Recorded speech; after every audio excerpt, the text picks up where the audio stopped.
Good morning, dear students. I am Mukesh Asthana. Today I will be willing to take about the writing section of your class. As you know, I had completed 4 chapter of Snapshot. So it is nearly the half yearly course. 8 chapters are there in Snapshot. So 4 have been completed. Now I think that we should come on the writing section. तो writing section जैसे कि आप जानते हैं class 10th में भी आपने जैसे नोटिसेस आर्टिकल्स या और जो क्वेश्चंस आपने जो लिखे थे क्लास 11th में ये थोड़ा सा एलेबोरेटेड वे में है and it is different from class 10th. So here we feel that a certain section is included in your course, that it is first of all it is the notices which you are very much aware how to write. Secondly, the advertisement, and thirdly the marriage proposals, and fourth one the long question based on debate, article and speech writing. So this portion is included in your course. So first of all I think that we should ponder over, we should think over, we should analyze about the advertisement. जैसा आप देख रहे हैं advertisement, जैसे whenever you read any newspaper whether Hindi paper और English paper, आप क्या देखेंगे कि उसके बीच का एक पेज किस चीज़ को डिवोटेड रहता है, एडवर्टिजमेंट को. एडवर्टिजमेंट में लोग according to their necessity publish their advertisement. तो और ये पैसे दे के लोग छपवाते हैं. और इसकी कैटेगरी जैसे आप देखेंगे, कोई भी हिंदी न्यूज़पेपर देखें आप तो जनरल एडवर्टिजमेंट रहते हैं, जनरल विज्ञापन रहते हैं. फिर इसके बाद जैसे वैकेंसीज़ का रहता है कि वैकेंसीज़ निकाली हुई हैं, इनको हम यहाँ कहते हैं सिचुएशन वैकेंट और वांटेड. ये आप देखते हैं सेल एंड परचेज़. तो इनको चूँकि डिफरेंट कैटेगरी में इनको बांट देते हैं हम, तो किसी भी पेपर में आप उसी पेज को देखेंगे तो एक कैटेगरी बेस्ड उसमें हेडिंग दिए रहते हैं. तो जैसे प्रॉपर्टी सेल करना है, प्रॉपर्टी परचेज़ करना है, या व्हीकल परचेज़ करना है, व्हीकल सेल करना है.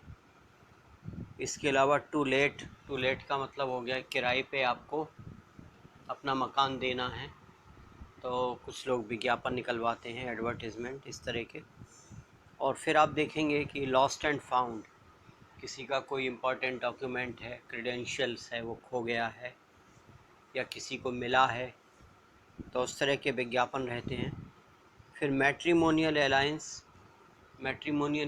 आप टाइम्स ऑफ इंडिया या और पेपर्स में भी आप देखते हैं, दैनिक जागरण वगैरह में भी जो वर वधू के लिए विज्ञापन निकाले जाते हैं. In the English paper also bride groom bride wanted. फिर इसके अलावा कुछ जनरल चीज़ें रहती हैं कि you have to sell your household material, office goods, और you have to purchase office goods. These kind of advertisement are also there. You will also find some advertisement regarding missing persons and pets. किसी का कोई जानवर खो गया है या कोई व्यक्ति लापता हो गया है, ये भी हम देखते हैं. इसके अलावा टूर्स एंड ट्रैवल्स की जो कंपनी होती हैं, वो इंडिया में जो डेस्टिनेशन हैं, टूरिस्ट प्लेसेस, उनके लिए विज्ञापन देती हैं या फॉरेन कंट्रीज़ के लिए भी देती हैं. और इसके अलावा you will find that educational में कोचिंग का है या किसी को कोई कोचिंग करना है या किसी कोचिंग की तरफ से कोई विज्ञापन है. So and educational you will also see कि BA MSc वगैरह करने के लिए कॉलेजों के विज्ञापन आते हैं। तो इस तरह से हम देखते हैं ये we say them the classified advertisement. थोड़ा टाइम देख लेना, टाइम जो so these are called the classified advertisement. तो एडवर्टीजमेंट को यदि हम कहें, then an advertisement is a paid non personal public communication about causes, goods and services, ideas, organizations, people and places through means such as direct mail, telephone, print media like newspaper and magazine, radio, television and internet.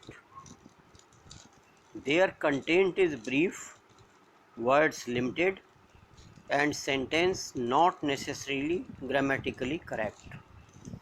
A brief description of the product or services advertised and contact address, phone number और email must be included in advertisement.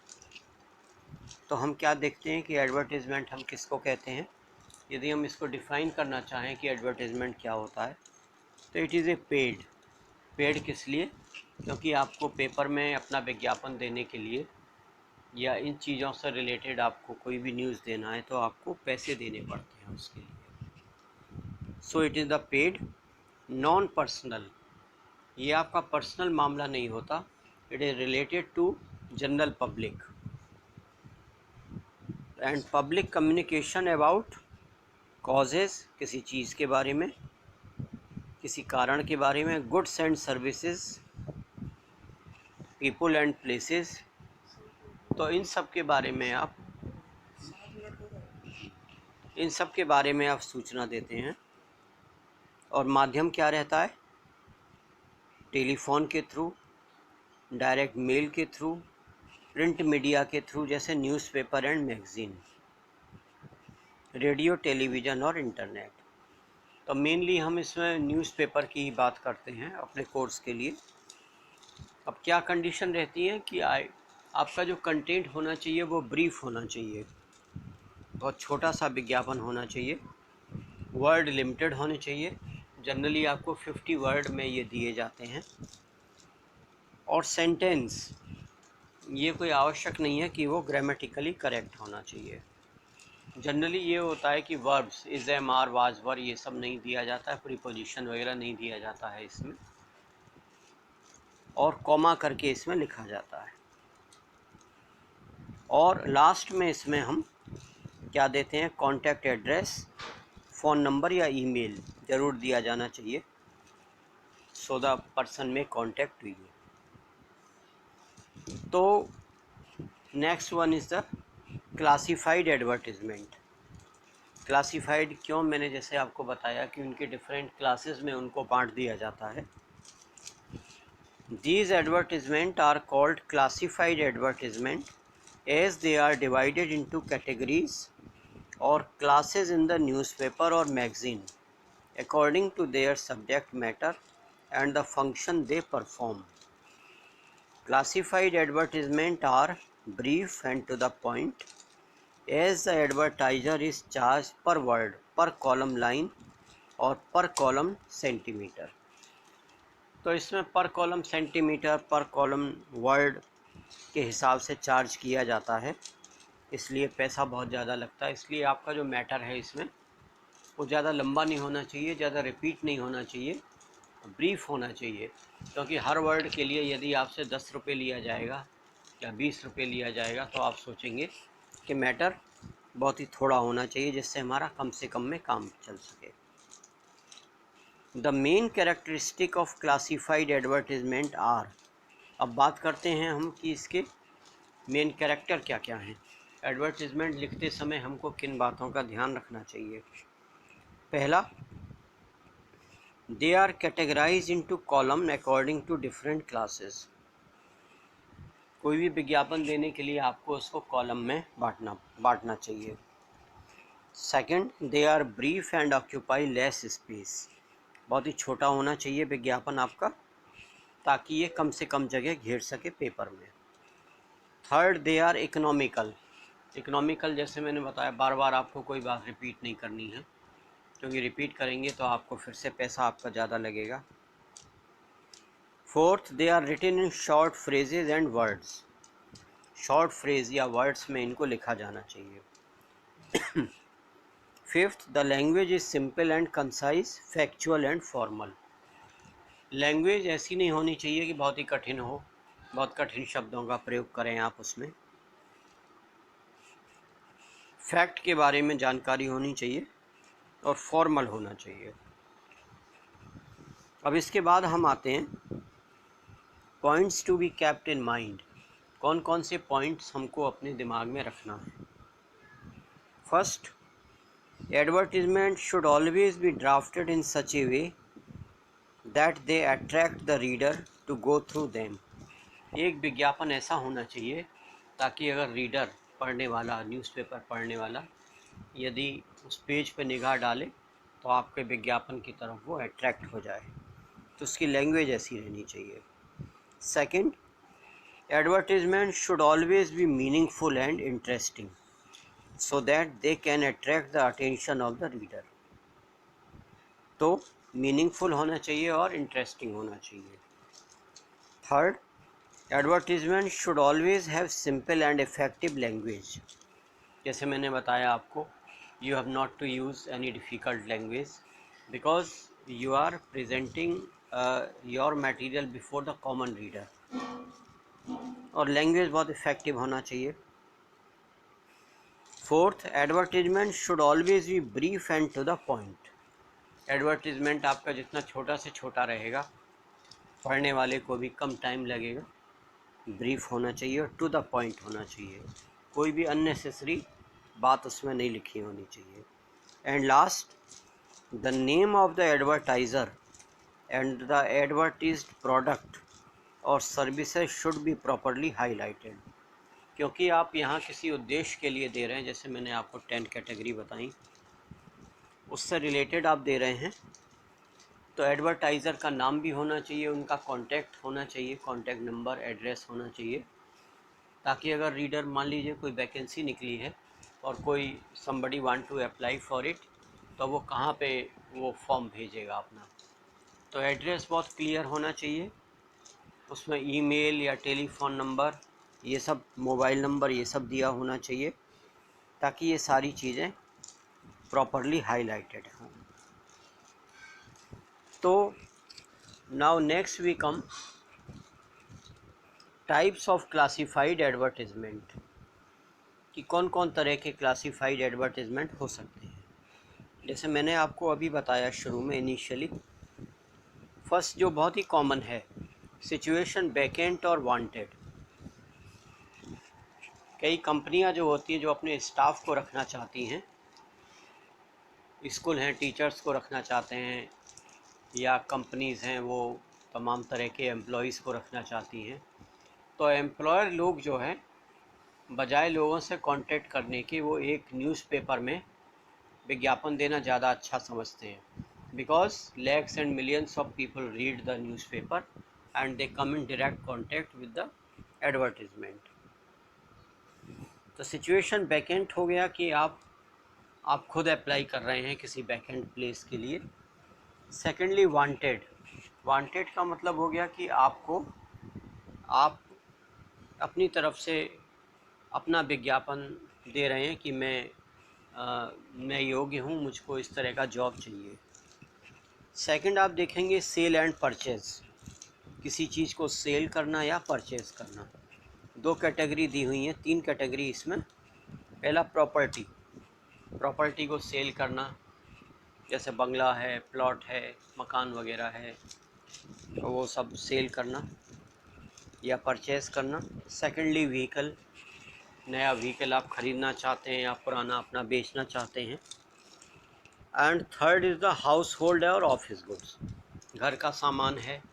कई लोग transferable job में होते हैं, तो वो अपनी चीज़ों को वहीं बेच के बजाय और दूसरी जगह ले जाएं, it is like a burden to them.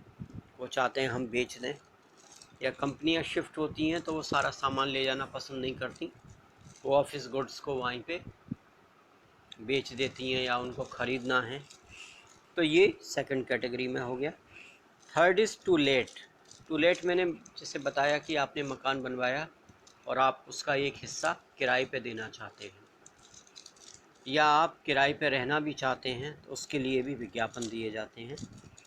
Fourth one is missing person and pets. तो जो पर्सन गुम हो गए हैं या खो गए हैं, एल्डरली पर्सन लापता हो गए, उनके बारे में, या पेट्स है, कोई आपका डोमेस्टिक एनिमल है, उसके लिए विज्ञापन देना, it is called missing. Fifth one is lost and found. Lost and found में जैसे कोई चीज़ आपकी खो गई है, कोई पर्स खो गया आपका रास्ते में ट्रैवल करते समय, you had 10,000 rupees and the necessary Aadhaar card, your pan card, तो ये सारी चीज़ें, तो उसके लिए लोग विज्ञापन निकलवाते हैं। And found also, if you have found something very valuable, then you give the advertisement. Six is tours and travels.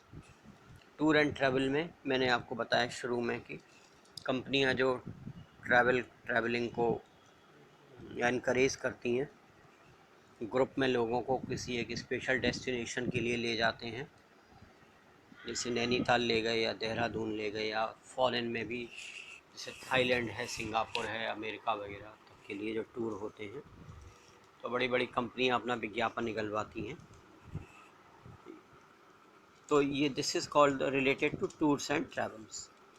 Seventh is the matrimonial alliance for bridegroom and bride, ये इससे रिलेटेड हो गया। Eighth is obituary. Obituary, if the unfortunately if some person is died, so there is appeal to intimate the, लोगों को बताने के लिए कि this person has been died, इस तरह के भी विज्ञापन आते हैं। Ninth is the appeal. You are appealing for something, for donating the money, donating the blood, and for the, you are making appeal for something, for any charitable things, तो ये appeal वाले भी विज्ञापन देखते हैं आप। Tenth is the educational. Educational, बड़े बड़े इंस्टीट्यूट, स्कूल्स अपने विज्ञापन निकलवाते हैं, सो फॉर देयर प्रचार करने के लिए। And the last is for the 11th number, change of name slash address slash other information. तो कभी कभी आप, जैसे आपने पेपर में देखा होगा, कई लोग अपना नाम चेंज करा लेते हैं, कास्ट चेंज करा लेते हैं, एड्रेस चेंज कराना होता है उनको, अपने घर से दूसरी जगह वो शिफ्ट हो रहे होते हैं, तो एड्रेस चेंज कराते हैं, और अदर इंफॉर्मेशन के बारे में। So dear student, we will study about these 11 classified advertisement for whole of the class 11th and class 12th. This is the first question of your writing section. तो हम देखते हैं, या तो इसमें एडवर्टीज़मेंट पहला क्वेश्चन रहता है, this is of the 3 marks, advertisement या नोटिस। सबसे पहले ये क्वेश्चन रहता है, तो हमको इस बारे में जानना ज़रूरी है। आपके सामने एक स्पेसिमेन के तौर पे, एक एग्जाम्पल के तौर पे ये एक क्वेश्चन दिया जा रहा है। Type 1 situation vacant and wanted, इसमें फॉर्मेट दिया हुआ है। You are Rishit Gupta, managing director of Gupta and sons, a CA firm in Kamla Nagar, Delhi. You want to appoint audit assistants and computer operator for your company. Draft an advertisement giving all the necessary details of qualification and experience required.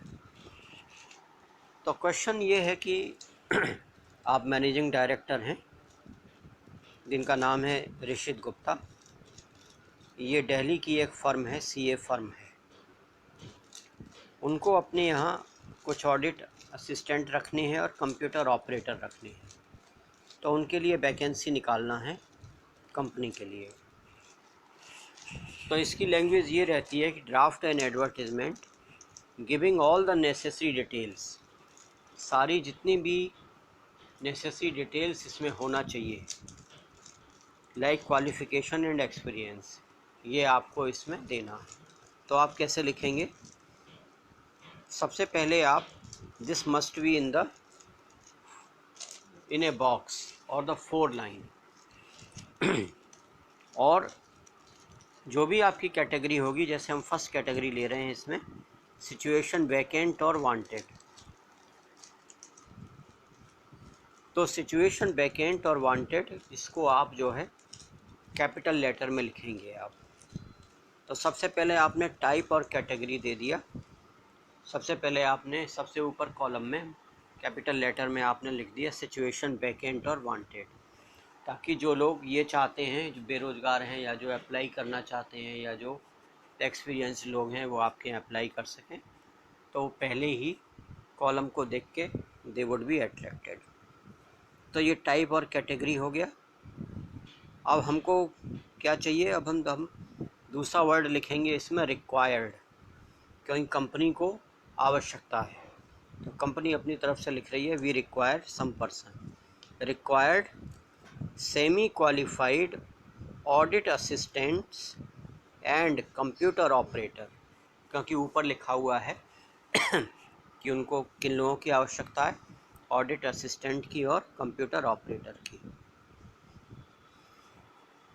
with 2-year experience for account and finance CA firm, higher salary for deserving candidates, apply with detailed resume within 7 days to Rishit Gupta and Sons 1/101 UGF Kamla Nagar Delhi and email guptashr@gmail.com। ये आपने पूरा देखा। तो आप पहले आप क्या देखेंगे कि इसमें कोई भी बेफालतू की चीज़ नहीं लिखी हुई है, कोई भी यूज़लेस चीज़ नहीं है, क्योंकि हर वर्ड के लिए पैसा चार्ज कर रहा है पेपर आपका। तो आपने देखा रिक्वायर्ड में आपने लिखा कैसे लोग चाहिए आपको, सेमी क्वालिफाइड। कभी कभी सीधे भी जो है उसमें डिग्री लिख दी जाती है कि बीकॉम होने चाहिए या एमकॉम होने चाहिए, या कंप्यूटर ऑपरेटर के लिए कोई BCA या MCA होना चाहिए। और इसके अलावा उन्होंने दे दिया एक्सपीरियंस विद 2 ईयर एक्सपीरियंस, किस डिपार्टमेंट के लिए? उनके अपने अकाउंट एंड फाइनेंस के लिए। तो इसमें क्वालिफ़िकेशन होना बहुत ज़रूरी है और एक्सपीरियंस होना बहुत ज़रूरी है, क्योंकि बिना इसके कोई भी व्यक्ति ये अनुमान नहीं लगा पाएगा कि हमको अप्लाई करना है या नहीं करना है। तो आपने कंडीशन दे दी कि हमको किस तरह के लोग चाहिए और कितने साल का एक्सपीरियंस होना चाहिए। फिर पे एंड पर्क्स में कभी कभी क्या होता है कि डायरेक्ट सैलरी भी लिख दी जाती है कि we will provide salary 30,000 50,000 per month, या कई लोग सैलरी डिक्लेयर नहीं करते हैं या उसको एक इनडायरेक्ट वे में लिख देते हैं। जैसे इसमें लिखा हुआ है higher salary for deserving candidates, कि जो कैंडिडेट योग्य होंगे उनको हम हायर सैलरी भी हम दे सकते हैं, जितना हमने सोचा हुआ उससे भी ज़्यादा हम दे सकते हैं। या कभी कभी एक वर्ड इसमें आ जाता है सैलरी नेगोशिएबल, कि आपस में बातचीत करके हम सैलरी के बारे में डिसाइड करेंगे। तो अब इसके नेक्स्ट लाइन में क्या दे दिया गया, apply with detailed resume with in 7 days, 7 दिन के अंदर आपको अप्लाई करना है। किस एड्रेस पे? नेम ऑफ प्रोप्राइटर दे दिया या ऑर्गेनाइजेशन दे दिया, ऋषित गुप्ता, या व्यक्ति का नाम दे दिया MD का, गुप्ता एंड सन्स, और ये पूरा एड्रेस हो गया। नीचे कॉन्टैक्ट डिटेल हो गई। तो आपने ये देखा बहुत ही इजी है ये। या आप दूसरा फॉर्मेट भी होता है कि आप इसको कॉमा लगा के भी लिख सकते हैं, कॉमा लगा के आप लिखते जाते हैं वो और दूसरे कैटेगरी में आपको बताया जाएगा। तो आपने देखा कि इसमें कोई भी बेकार की बात नहीं लिखी है। सिचुएशन बैकेंड और वांटेड पहला दे दिया, रिक्वायर्ड में उन्होंने उनको क्या रिक्वायर्ड है ये दे दिया, एक्सपीरियंस दे दिया, सैलरी के बारे में बात कर दी, और उन्होंने कितने दिन के अंदर आपको अपनी एप्लीकेशन भेजनी है और किस एड्रेस पर भेजना है ये आपको भेजना है। So I hope you all have understood about the initial requirement of the advertisement. If you feel any kind of difficulty, please contact to me. Thank you very much.